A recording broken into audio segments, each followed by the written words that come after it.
it's Kayla. I think we need to define what typical is a lot better and stop using typical to mean convenient and stop labeling anything that's inconvenient atypical. I think that would be better for the people who are everyday people and the people who are more objectively a bit different. Not that's being different is better or worse. There's just, I feel like, addressing the common needs and really getting an honest look at that. What people need, what's harmful to the average person, and getting rid of common forms of harm and even abuse would be best. And I want to make more videos regarding this kind of thing as well, because I think it's quite common for inconvenient things to be labeled, and also common forms of harm, I think, cause a lot of problems that instead of addressing also gets labeled. And stuff around like what people are at like their core could be very similar, and certain people could be better at adapting in ways, and maybe that's not necessarily better to do, and we could be doing a lot better if we just didn't try to force people in certain ways, and that might also add to the harm. And like a lot of some of the diagnosis too is based on like adaptability versus like I think what people are at their essence, which could be better to try to get more of an idea of, unless it's like something like, oh, being like really violent,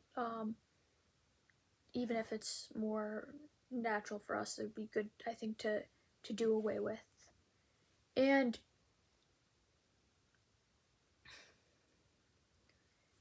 yeah, perhaps like, I don't know, people like me won't, want to be unalive at like 3 or 4 and end up in waking up in intensive care multiple times to be forced into psych wards. But I mean, that's a separate issue which I also want to address. But yeah, stuff around that, and I also have other stuff I want to talk about, diagnostic labels and defining normal as well, because when you see someone, right, like I've been taken to specialists since I was like 3 or 4.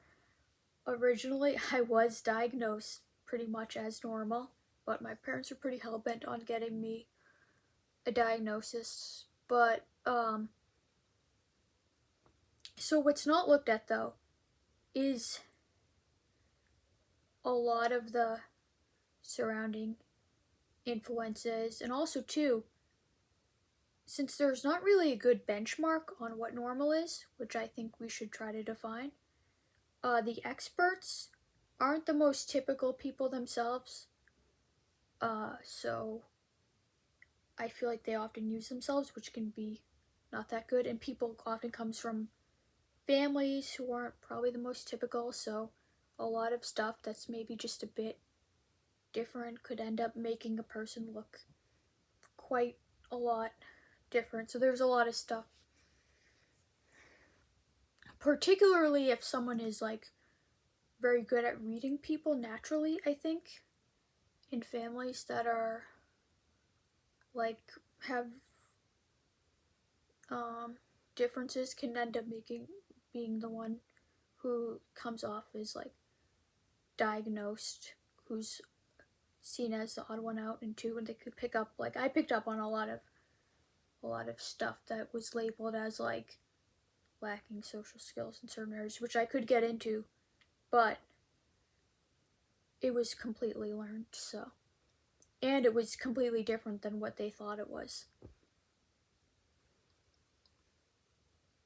Okay, thanks for watching.